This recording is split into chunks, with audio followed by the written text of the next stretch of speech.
let's move into your the literary aspect of your career. And then you started, translating Indonesian literature and publishing, books in English.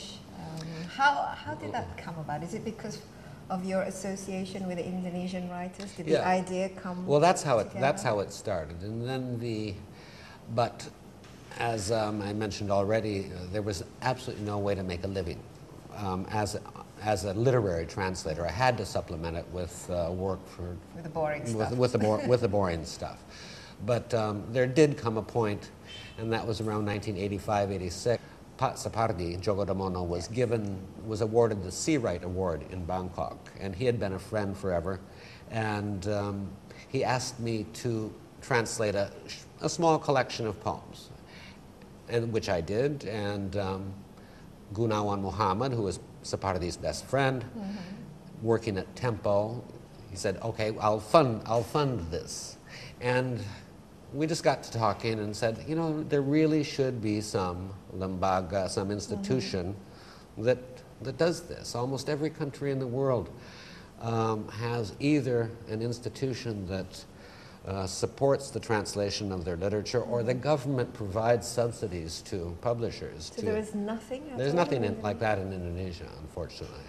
I mean, I really hope that changes at some point, but it's not happened yet. So, and how did that grow into the Lontar Foundation? Well, which is now in its 25th year, right? Yeah, it'll be 25 years on October 28th, Hari Sumpah Pemuda. Yes, National Youth Day. We intentionally started it that day, because of one language, one people, one nation, that kind of thing. But, so after Sapardi went to Bangkok for the Sea Right Award, we had a serious, Gunawan, Sapardi, and I had a serious meeting and decided to invite Umar Khayyam and Subagio Sastrodoyo. Yes, these are all big names in Indonesian, literary circle. Founded in 1987, Lontar is an independent, non-profit organization based in Jakarta and established to foster greater appreciation of Indonesian culture, primarily through the translation and publication in English of Indonesian literature. The Foundation's main objective is to make Indonesian literature accessible to an international audience and to preserve Indonesia's literary record for future generations. Before Lontar, there was virtually no place in the world where one could regularly obtain translations of Indonesian literature. Do you remember the very first work that you translated for Lontar? Well, the very first work for Lontar was called Suddenly the Night, a collection of poems by Sapardi Djoko Damono, which was a development of that small booklet that I did for Bangkok. And then after that came Shackles, a translation of Belenggu, and The Weaver Birds, Burung Burung Manyar by Romo Mangunwijaya, and so on and so forth. Since that time, we've published well over 100 books in translation, but and I know that we've translated works by almost 300 Indonesian writers. But so in the beginning you did all the translation works yourself? Almost all of them, but now we have a pool of translators. There's still, I can't count on two hands the ones I can completely trust to turn in something perfect. But I do have a list of at least 100 translators of Indonesian to English. But how did you, live from doing literary translations? Begging. We beg. We don't make any Lontar. As the foundation, we don't make any money off of our books. Yes, it's non-profit. Well, it's not, because we would not mind getting a profit, but a book costs just so much to produce. So the thing is, let's say the typical book which you buy in a bookstore costs 100,000 rupiah. Well, 25% of that is actually the printing cost. 60% goes to the distributor.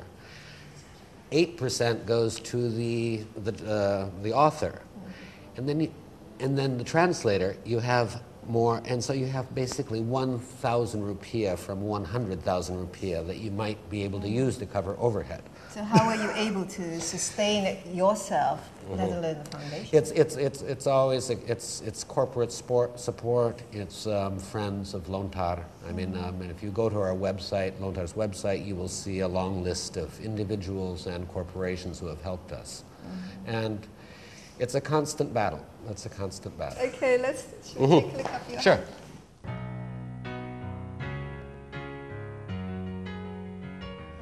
Come on out to the terrace. Wow, and we're right in the heart of the city. Completely, completely. I mean, the kampong is right there. It's very visible. I like that. Now, it must have changed a great deal since you moved here. Yes, of course. Sudirman had 2 buildings. But in terms of the literary scenes, I mean, although some of the names that you mentioned earlier, like Gunawan Muhammad, he's still around, he's still very prolific, and Sabari Joko Damono. But as a whole, how has it? Do you feel do you feel it changing the interest and the Well, kind of things that they produce? There was that long period, of course, known as the New Order, in which writers used various tactics to get around the censorship, the self-censorship, the horizontal censorship that was happening. I mean, since '98, of course, it's been a much more vibrant and exciting scene in what's happening. But I was very fortunate to come at a time when those writers you just mentioned, like Gunawan Muhammad, Sapardi Djoko Damono, Sutarji Kalsum Bakri, Abdul Hadi, and so on and so forth, they were just beginning to become, you know, the most popular people and the writers in the country, and I was fortunate to get to know them well. How about the younger generation? Do you see them sort of? Do you find them exciting? I mean, is there a development in the Indonesian literature that you find worthy of note? Of course, younger people do have an important role to play here. My criticism is that there's not enough peer review processes. There's not enough editing going on.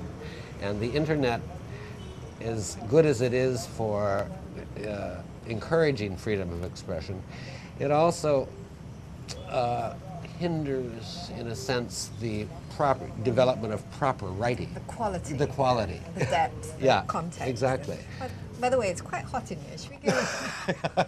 Yes, it is. But it's nice to get a good view of Jakarta here.